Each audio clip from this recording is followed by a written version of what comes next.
Yeah, Mum gave me some money. Probably I think it was the start of last year, 2025.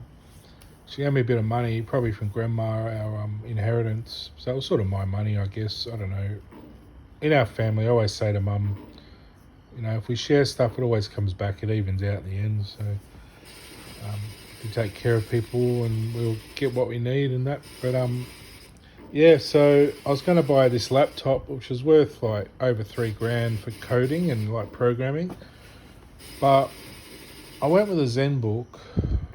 It was cheaper. It was like, I think it was 1,500. It was like half the price or something.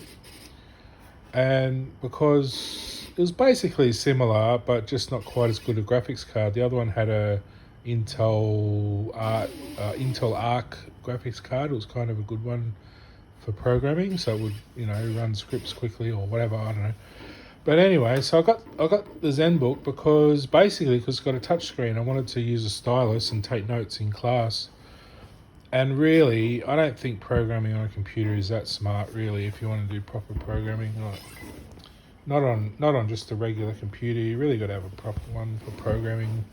And that one says it's for programming, but really it's just it's got a bit more, had double the RAM and stuff. So with the money I saved, I bought that TV that's got a cover over it. And it's weird because like a few weeks later I broke it and I can't use it. So it's almost like fate saying you should have bought the better laptop. But yeah, look, shit happens sometimes. That's all it is. Sometimes not everything goes to plan. And yeah, so I ended up, with what I had left, bought the projector. But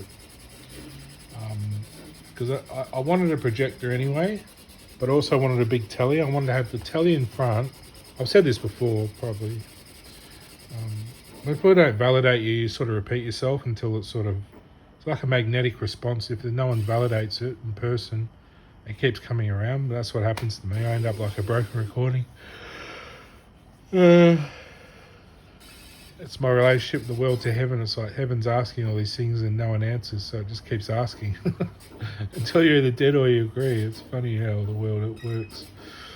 Anyway, so yeah, I ended up with this projector, and I got this one over the Samsung because the Samsung was too much, but it was the same software as that one, so it would have been a lot better because that software doesn't work. And also the Samsung projector had a antenna plug so you could watch TV on it.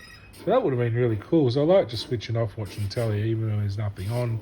It's good in the background, but this projector is much bigger screen. It's 150 inch, and the other one was only 120, and that means the focal length. If you tried to put it up to 150 on the Samsung, it probably would blur a lot. I don't know. I haven't tried it, but it says 120, so that's what I assume it goes to, which is still big, but probably only up to there. I wanted the full screen, so this was perfect. This one, even without the software, look, it doesn't matter that much because it's got like interesting programs I would have loved to have checked out. See what's on them, but I think a lot of them are American or something, or it might be an American company, Vava. I think they used to make navigational devices. I think they were part of another group called that does like GPS stuff. I'm not sure exactly. They're a small company, I suppose. But I saw it in JB and I thought, well, that looks ideal. And it was quite cheap. It was a few thousand off. So for a projector, it was quite cheap. But really, in the end, it didn't turn out to be much. It's just a little laser, really. You could stick it in a little shoebox and, the same thing. But I suppose I have to have it quite big to cool it and everything. I have fans and all that. It's quite noisy when it starts up. But as it goes, it quietens down. But it's got good speakers too in that. It's quite good sound. It's not three-dimensional sound, but it's quite good. It fills the room, so it's good enough for TV watching or whatever. But I like to switch to my surround speakers. These little ones, really old sort of ones. I found a new set. My other one's broke. I ended up throwing them out, but these ones are the same, and they're such good sound. Like, I love the sound of analog. People say, oh no, new ones are better, but the digital drivers and things in those speakers, I don't know. Look, I kind of don't mind digital, but at the same time it sounds very like cold to me. Like the sound's not warm, and these ones are very warm, and the subby down there is warm, and even my old Corsair ones you can see over there are quite good. They're only stereo with the subby down there. That's the sub.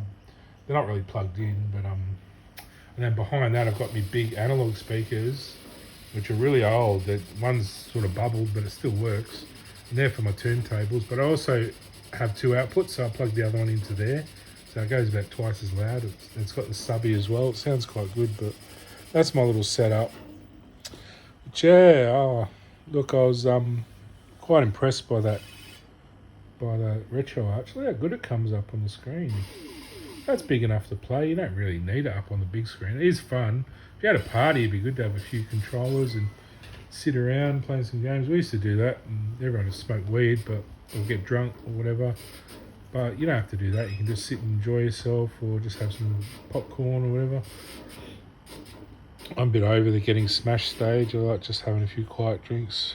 Not too many. I get kidney pains, so because I think when you have drinks, exercise or use your brain, it can, seep into your nervous system. You get sort of kidney disruptions. You get those kidney stones and things. But now I just fight through the pain. I don't worry too much. But that's what I did all night. It's probably morning, is it? Look at the light. You can see the light creeping in the doorway. It's actually light. It's morning. I don't know. 6:30. Fuck me dead. I've been up all night again. I slept half the day. Oh, it's shocking. I hate when you're not working. You get out of sync. Everything's... I'm just hoping something comes out of something. And people don't focus on my negative comments in response to these hacking and people bothering me, but just focus on all the good things I've been saying. So I'm just saying those things to protect myself. I don't want these people bothering me. I want to be left and have the privacy in my home. These should all feel private. Computers, it should feel like your space. Unless, of course, you have friends that want to do that kind of stuff. You don't want people just breaking in. You don't know their motives or what they're there for or what they're trying to do. Steal your identity, steal your money, all this sort of stuff. You don't want that on your doorstep, in your home, 24 hours, bothering you all the time. You want it all private. So even if I was married, I'd have it all private in here. I wouldn't have people hacking me and stuff. I'd make sure my family was safe, and I'd keep all the... if it wasn't, I'd get rid of the internet. I'd just do something else at home with the kids.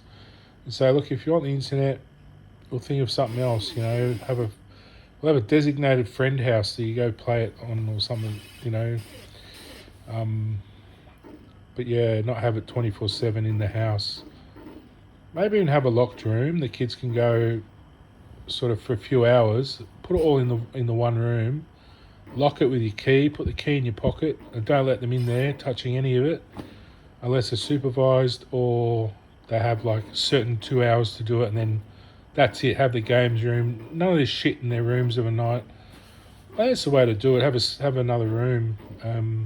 If you can't do that, maybe have a bedroom and then just have bunks in the other one. And I reckon that'd work. Even have their phones in there. They can use them for 2 hours of a night, and that's once they're 18, do what they want. But until then, have their designated games room. They can all play in there all night. Then they have to come out after 2 hours and then do the homework, and then have their supper, go to bed. Give them a treat before bed, so they're not hungry going to bed, because all that work playing games and that is quite tiring. But so a little bit of a snack, like probably overnight. I wouldn't say raw vegetables or fruit or anything. I would say just like a nice bowl of some kind of dessert. Like just have dessert a bit later as supper, like a bowl of custard and an apple pie or something. But yeah, that's my advice anyway. What was I going to say? Yes, I don't know what to do with my TV. I was going to have it there in front, and then have a screen come down in front of it, and then have the projector onto the screen. But I got a beautiful white wall there. Why waste it? It probably looks better on the wall. But if I do get a house, like a bigger one, I'd probably have that telly. I might try and get the screen fixed, and have that in like just my bedroom or a family room, and then have this in a theatre room. I always want to set up a separate room as the theatre in my house. So I just like the idea of going to the movies in your house, have like a proper movie door and walk in and it's all set up a theatre. Have all dark curtains and yeah, I reckon it'd be great. You could even have like your gaming pads and all your stuff set out in front, and even you could work in there and have a little desk up the back or something. But oh, excuse me. So that's that. Anyway, I'll see you later.